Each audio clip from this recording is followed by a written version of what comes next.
Што вядома пра арышт беларускага міністра, чаму Лукашенко раззлаваўся на сваіх чыноўнікаў, а таксама якую новую пасаду атрымала мама Колі Ірына Абельская і да чаго тут яе сын. Вітаем, сябры!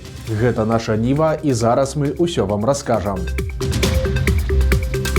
Лукашенко заявіў пра арышт аднаго са сваіх міністраў. На апошняй нарадзе, прысвечанай змаганню з пасярэднікамі, ён паведаміў, што быў затрыманы Сяргей Масляк, які ўзначальваў Міністэрства прыродных рэсурсаў і аховы навакольнага асяроддзя Беларусі. Цяпер чыноўнік знаходзіцца ў СІЗА, і яго вінавацяць у хабарніцтве. Он еще в СИЗО не зашел, что все расскажу, как было. Где взял? Ну, его же взяли с поличным. Я же вас предупреждал, что мы же там не хватаем на улице кого угодно. Шведа сейчас, гора Дмитрий Юрьевич это жестко контролирует. Если надо, доложит. Ну, ребята, если вы берете взятку, то черти или Кубраку вас сразу туда и поведут. Его же на взятки взяли. На взятки. Притом он же не отрицает. Я же говорю, не успел переступить. Пору, все, ребята, я брал, я расскажу и прочее. У каго і за якія паслугі ўзяў на лапу чыноўнік, пакуль не вельмі зразумела. Раней гэты міністр асабліва заўважным не быў, ды і ведомства ў яго ўсё ж не самыя медыйныя, але з нейкіх гучных гісторый можна згадаць хіба што яго леташнюю ідэю.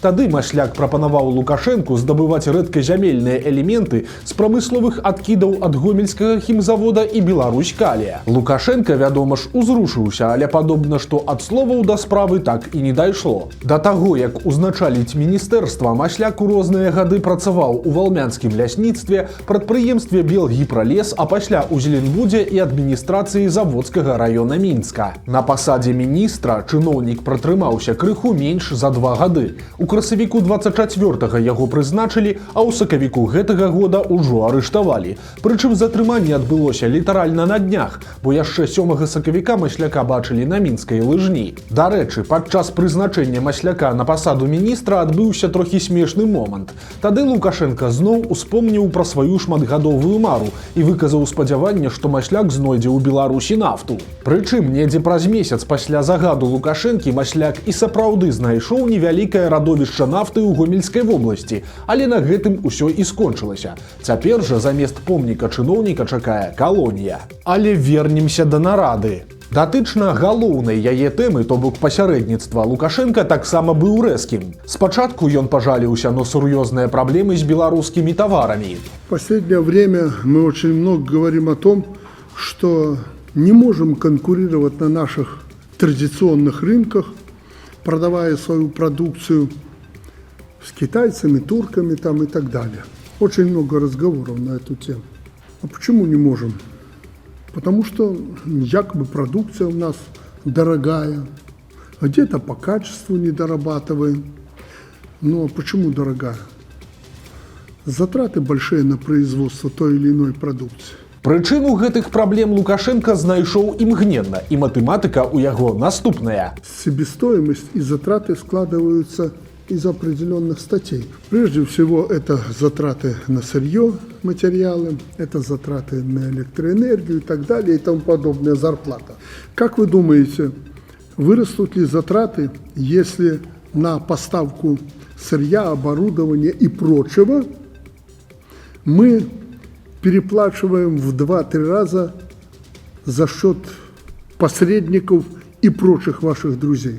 Таму цяпер галоўнай праблемай сталі пасярэднікі, і логіка ў Лукашэнкі, як звычайна, не мудрагелістая. Вось несумленных пасярэднікаў прыхлопнем, і тады дакладна зажывем. Посредник увеличивает нашу цену, забирая себе в карман 25-30%.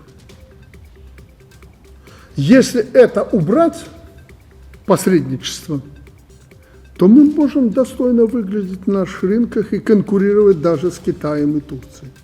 Прагучаў і канкрэтны загад кіраўніку следчага камітэта. Маўляў, убачыў пасярэдніка, тады саджай яго ў турму. Дмитрий Юрьевич, как только мы увидим посредников на белорусскую продукцию, ты не разбирайся, у нас же денег стоит с министрами разбираться, ты их сразу в СИЗО. Так и делаю. А что значит, в Беларуси Гомсельмаш произвел комбайн, через посредников крестьяне закупают этот комбайн. Это нормально? Але тут варта дадаць, што ў некаторых выпадках, як, напрыклад, з тым жа Белазам, пасярэднікі гэта персанажы, звязаныя з сынамі Лукашэнкі Віктарам і Дмітрыем, а таксама дзяржаўным прэзідэнцкім спартыўным клубам. Прычым ужо падлічвалася, што гэтыя дылеры разам узятыя зарабляюць на продажах Белазаў сувымерна, а часам і больш, чым сам завод. Імёны гэтых людзей і назвы кампаній даўно ўжо вядомыя, таму будзе цікава паназіраць, ці пасадзяць тут хоць кагосьці, альбо лезці ў такія справы сілавікі ўсё ж не наважацца. Працягваючы свае крыкі, Лукашенко папярэдзіў, што турма пагражае і іншым чыноўнікам. Маўляў, яго сілавікі за ўсімі сочаць і ўсё пра ўсіх ведаюць, і раней ці пазней прыйдуць па кожнага нячыстага на руку бюракрата. Невозможно все это скрыть. Ну невозможно, поверьте вы. Если кто-то сидит и думает, знаете, вот я там где-то накосячил, а меня еще не заметили, давно заметили, придет время. Не лезьте в чужое, не трогайте. Если вы по импортозамещению привезете что-то, того, чего нет, если вы для страны что-то сделаете, спасибо вам за это. Мы вас будем ценить и поддерживать. Но коррупция – это не просто ржавчина, как я раньше говорил. Это война. В Украине с этого начиналось. Таксама Лукашенко нагадаў, што намінальна ў Беларусі прыватныя прадпрыемствы ёсць, але па факце няма, бо ў яго карціне свету яны такія ж дзяржаўныя, проста з нюансамі. И не надо тут сказки рассказывать, что частник, он все тут сам решит и так далее. Мы даже кадровое назначение заставили частника согласовывать с местными органами власти. Ну, может быть, вы это не делаете, в ближайшее время администрация президента проверит и мне доложит, так это или нет. Для чего согласовывает частник своих руководителей с местными органами власти, райисполком, горисполкомом, облисполком? Вы прекрасно понимаете. Чтобы они были государственными. Публічную вывалачку ад Лукашэнкі атрымаў і міністр сельскай гаспадаркі Юрый Горлаў за тое, што пракалоўся з рапсам. Ну так у нас есть министр сельского, правда, как показала практика, никакой. Я ему говорю, надо закупить регуляторы роста, помните? Там же в моменте надо было закупить и внести, чтобы рапс не перерастал, чтобы на рапсовом поле не была капуста, типа вот этих цветов. А на отдельных полях было это. Ці даваць Мікалаю Лукашэнку дадатковыя дзяржаўныя грошы цяпер будуць вырашаць яго маці Ірына Абельская і нявестка яго бацькі Ганна Сялук. Цяпер іх уключылі ў раду, якая размяркоўвае стыпендыі. Паводле новага указа Лукашэнкі выдзяляць дадатковыя грошы з яго спецыяльнага фонду цяпер будзе адзіная рэспубліканская рада па падтрымцы адаронай моладзі. Раней такіх структур было ажно 4. Старшынёй новай рэспубліканскай рады прызначылі кіраўніка Акадэміі навук Владимира Караніка. Сярод іншых удзельнікаў заўважылі Ірыну Абельскую, маці Мікалая Лукашэнкі і галоўную доктарку рэспубліканскага клінічнага медыцынскага цэнтра. Акрамя таго, заўважылі і Ганну Лукашэнку, больш вядомую пад прозвішчам Сялук. Таксама ў склад рады ўключылі прапагандыста і гендырэктара Нацыянальнай бібліятэкі Вадзіма Гігіна, дырэктара мінскага НПЦ хірургіі, транспланталогіі і гематалогіі Олега Румо, старшыню аб'яднання веды Аляксея Аўдоніна, а таксама першага намесніка старшыні праўлення Нацыянальнага банка Аляксандра Ягорава. Адзначым, што Мікалай Лукашенка, які вучыцца на біяфаку БДУ, штогод атрымлівае стыпендыю са спецфонду свайго бацькі, пачынаючы з першага курса. Цяпер малодшы сын Лукашэнкі ўжо на 4-м, то бок апошнім курсе. Калі ён вырашыць працягнуць навучанне ў магістратуры, то ці даваць яму стыпендыю будуць вырашаць у тым ліку яго маці і жонка брата. З улікам таго, што Лукашенка старэйшы абмяркоўваў стварэнне магістарскай праграмы паміж Пекінскім універсітэтам і БДУ, такі варыянт цалкам верагодны. Блогерка засталася ў захапленні ад крамы з таварамі, якія вырабляюць зняволеныя беларускіх турмаў. Але ж іншыя беларусы яе радасць не раздзялілі. Маладая дзяўчына з праекта «Абзур-Бай» зрабіла агляд бабруйскай крамы сеткі пад назвай «Едзін». Усе яны належаць дэпартаменту выканання пакаранняў і прадаюць тавары, створаныя на прадпрыемствах крымінальна-выканаўчай сістэмы. Такая праца дапамагае многім асуджаным не па палітычных справах выплаціць кампенсацыю пацярпелым матэрыялам і хутчэй вызваліцца з турмы. За працу ж выкананую палітвязнямі на рукі аддаюць зусім капейкі. Так, напрыклад, быў перыяд, калі Віктару Бабарыку за працу ў пякарні плацілі 1,5 рублі за месяц. Пазней яго заробак павысілі да 50. Таму многія абурыліся такім захапленнем блогеркі ад наведавання крамы, дзе для стварэння тавараў у тым ліку выкарыстоўваецца рабская праца. Негатыўных каментарыяў было столькі, што ў выніку відэа з дзіўнай радасцю блогеркі было выдаленае.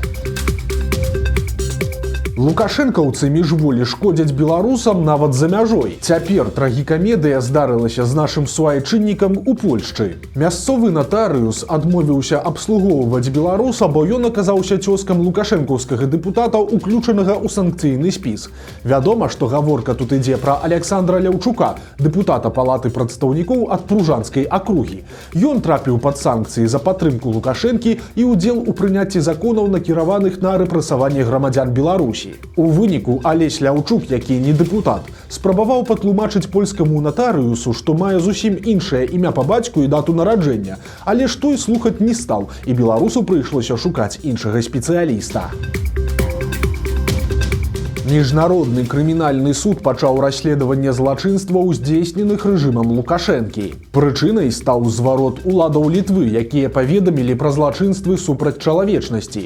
Тут маюцца на ўвазе і рэпрэсіі ўнутры краіны, і прымусовая дэпартацыя палітвязняў за яе межы. З гэтай нагоды офіс пракурора міжнароднага крымінальнага суда пачаў расследаванне, але ж варта разумець, што гэта ў першую чаргу прыгожы жэст, і нават калі міжнародны суд выпіша ордэр на арышт, то гэта зусім не значыць, што Лукашэнку ці кагосьці з яго паплечнікаў і сапраўды арыштуюць.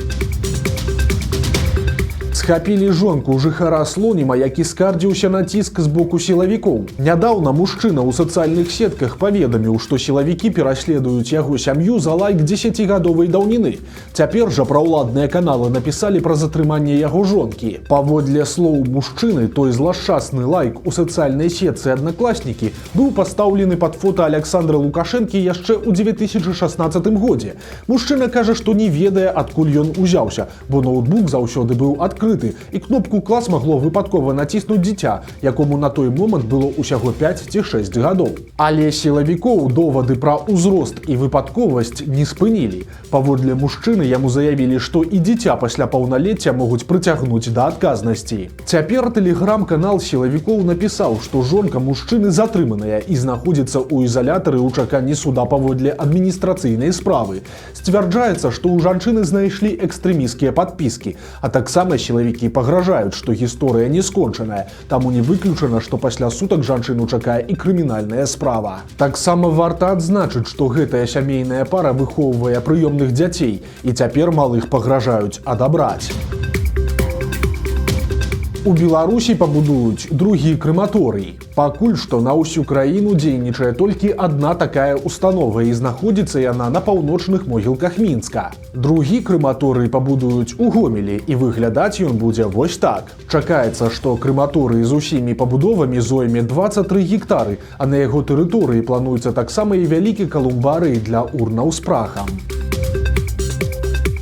Чыноўнікі патлумачылі, чаму разбураюць гнёзды буслоў. Апошнім часам беларусы пачалі абурацца ў сацыяльных сетках, што рабочыя бесцырымонна распраўляюцца з птушынымі дамамі. Аказалася, што ў такіх дзеянняў ёсць лагічная прычына, і паводле ўладаў гнёзды прыбіраюць тады, калі яны знаходзяцца на слупах лініі электраперадач, бо гэта можа нашкодзіць і электрасеткам, і самім птушкам. Дарэчы, раней арганізацыя ахова птушак бацькаўшчыны прапаноўвала усталёўваць на апорах ЛЭП спецыяльныя платформы, на якіх буслы маглі б гнездавацца. Гэтую ідэю ўзялі на ўзбраенне ў некаторых філіялах Белэнерга, але ж не ва ўсіх. А прычына крыецца ў тым, што гэта дорага. Праца па устаноўцы такіх канструкцый ацэньваецца ў 1000 беларускіх рублёў, а самі платформы пад гняздо каштуюць 500. Дарэчы, па законе ў перыяд 16 лютага і па 14 жніўня разбураць гнёзды буслоў забаронена. З 15 жніўня і адпаведна па люты можна, бо гэта не шкодзіць птушкам. Буслы ўжо адлятаюць у вырай, а калі вяртаюцца і не знаходзяць свайго гнязда, то пачынаюць будаваць новае ў іншым месцы.